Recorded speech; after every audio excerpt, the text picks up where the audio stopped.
Well, ladies and gentlemen, PlayStation is not backing down from their decision. They are going full on ahead with removing discs after 2028, and it is not looking good. So, here, let's see what we have here. Sony CFO Lin Tao says that they will not change their plans to end physical disc production and will cautiously move forward with the plan. There are various reasons why we made this decision, the biggest being that the digitalization of content overall has been progressing, and that's the big factor. It's not just for PlayStation, but for all kinds of content. Digitalization is progressing.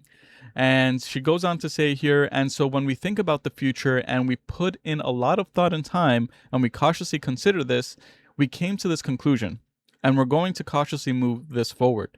And to this decision, we have received various opinions and people have strong views, and we understand that the community has put forth those views to us.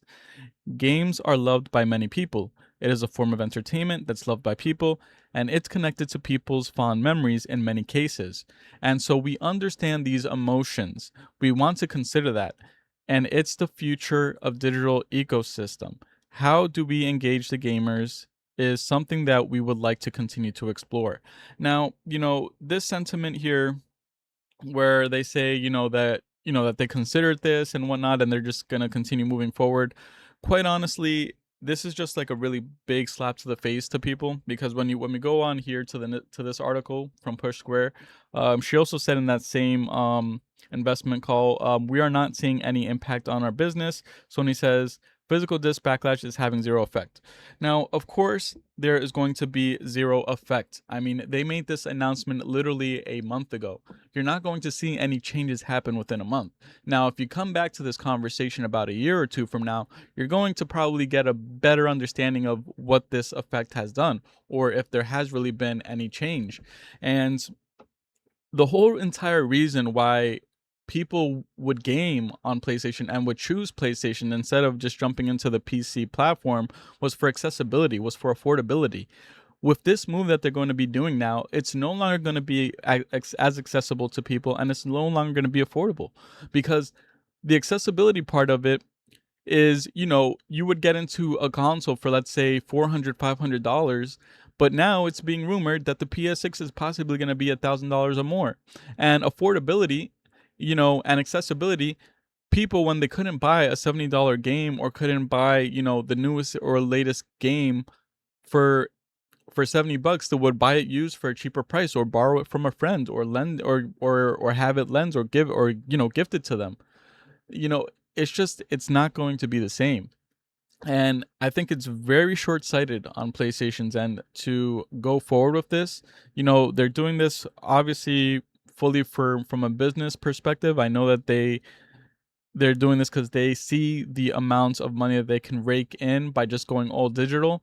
But I'm seriously saying this, it's gonna have blowbacks effects that they are going to see for years to come. It's not going to be seen right now. It's not going to be seen within the imminent months or the coming months. It's going to be seen probably like in a year or two from now. We will have to revisit this conversation then and see how it's doing then.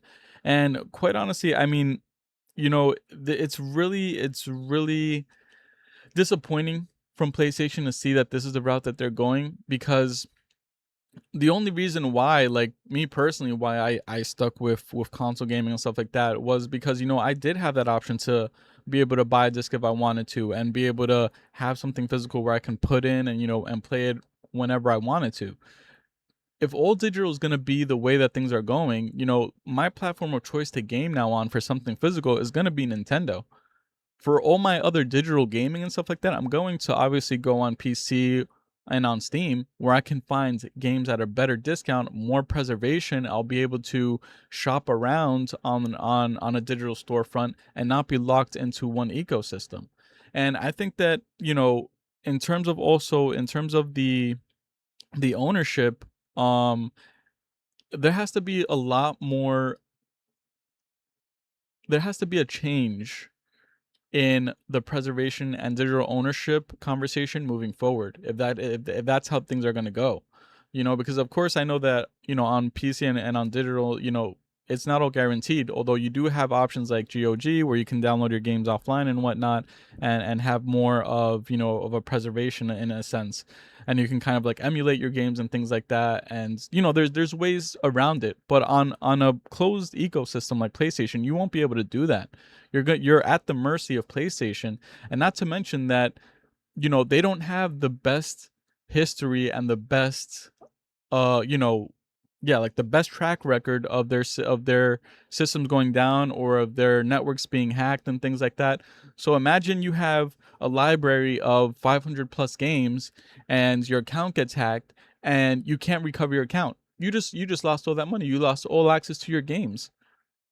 And PlayStation has not had the track record of helping you, unless you're somebody known, or you have a known contact in their in their space, or if you have some sort of influence. The regular folks don't have that access. So let's say that does happen to you. You just spent a whole bunch of money. You lost your entire library that you probably accumulated through years, for what? So this is seriously, like I said, a super short-sighted move on PlayStation. This is going to be, this is not something that we're going to see the effects of now in the short term. This is something that we're going to be seeing long term. We will get a better understanding of the effects that this plan is going to have on them. And like I said, moving forward, I am going to be gaming, if I want like a physical game and things like that, probably moving fully on my Nintendo Switch 2, and I'm gonna be gaming more on my Switch. I've recently been playing Cult of the Lamb on my Nintendo Switch 2. I've really been enjoying the heck out of that game, as well as Splatoon 2, which has been really fun. And then for my digital games and things like that, if I want to buy something digital, I'm just going to move on to Steam. I'm gonna be seeing if I can pick that game up on Steam, and if it's a game that's exclusive to PlayStation, like for example Wolverine, I'm probably just gonna skip out on Wolverine, to be honest. It's just been a really disappointing this has been a really disappointing generation from PlayStation. It really has been. And yeah, the only way that we can really show them and affect them is by showing them that we're serious, is by going offline. Is by going offline and just not interacting with their system, not purchasing anything from their storefront, canceling your subscription to PS Plus if you have one. And I understand that not everyone is available to do that. This is only for people who are able to do that. Obviously, if PlayStation is your only way to game, you don't have to do that. I understand, that's fine. But if you have other systems, if you have a Nintendo Switch, if you have an Xbox, if you have a PC that you game on, just consider leaving the PlayStation platform altogether, quite honestly. Um, but yeah, I mean, this has been pretty disappointing. That this is the way that they're going, and that they're kind of set right now with this plan.